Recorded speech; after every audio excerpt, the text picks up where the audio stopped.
Next stylist we have up is Manirose Bobisuthi. Hi, everybody. I moved on to a simpler part of my haircut, just because I really like to focus when I'm shaving things into people's heads. So I've been doing hair for about 20 years, and I started as the drama kid, and I had all these grand ambitions to go to Broadway. I was going to go there, and I was going to, woo everyone with my prowess from being in a lead in my senior year and directing the show to Broadway. That was what I was going to do. So I've always been a big woman, and my whole idea, I was a live-in nanny at the time, and I went, I don't want to waitress. Those restaurants are really small. So I'm going to go, and I'm going to go to beauty school. And so I show up at beauty school, Wayne's College of Beauty, that is now defunct, and I am there with mustache and a unibrow, and I was the kid with the perm mullet. Yeah, I rocked 1989. And here I was with all these women that had what I considered was the ideal. They had blonde hair, and they had long legs, and they had this confidence about them that, well, quite frankly, I'm almost 40 and I still don't feel like I have it. But what I realized was with hard work and perseverance and all of a sudden a love, I came up with this phrase from a teacher of mine at Wayne, Steve, and he always said, hair is my favorite fabric. And for some reason that stuck with me because I always sewed and I always worked in costumes.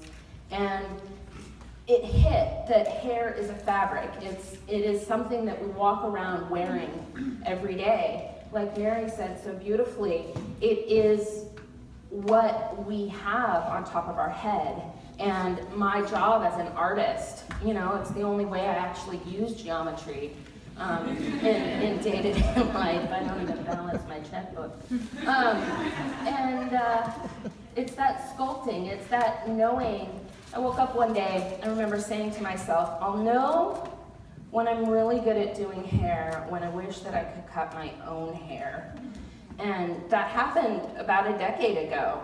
And I was telling Matthew, by the way, thank you for hosting this amazing event, that I do cut my own hair, and the last haircut that I actually paid for was done by Miss Mary Lively.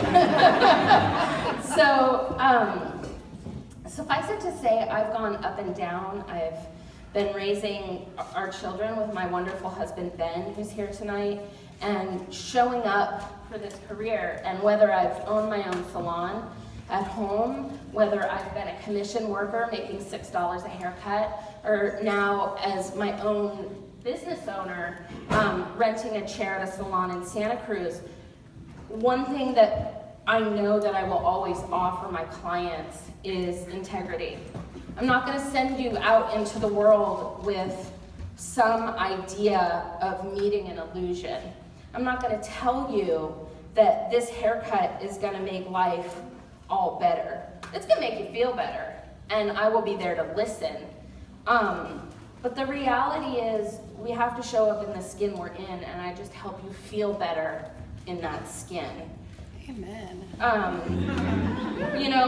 no longer have a unibrow, enough waxing, and it finally capitulated, went, screw this, I'm done, I'm tired. If I wanted to let it go, I could, surprise you all with my beautiful hirsuteness. Not really what I prefer. So I guess when it comes down to it, they talk about plan A, plan B, plan C, and I don't know how I ended up here, and I don't know where I'll be in 20 years, but I certainly hope that the people that I've met throughout my career, the people that have ended up at my wedding, the people that have been to blessing ways for my children just because I cut their hair, I hope that continues, and I hope that I carry that and all the stories that go with it for the rest of my life. You know, I get to be that old grandma that goes, yeah, back in 2017 at the turn of the century, I was a hairstylist, and yeah, you know. And at that point, they'll have the Judy Jetson thing that you put over your head, and I'll be like, I wasn't obsolete at one point. But just to finish up, the reality is getting your hair done is the last, this is my opinion, but it's the last acceptable touch that we receive. People can't go get a massage, they can't go sit in a hot tub, they can't be naked around each other, not that you're naked getting your hair done, but to sit and have the honor to hold space for people, and that box of tissue that you keep there because they're dealing with whatever life is throwing at them, that is an incredible honor that I don't take lightly. And yeah, so that's it.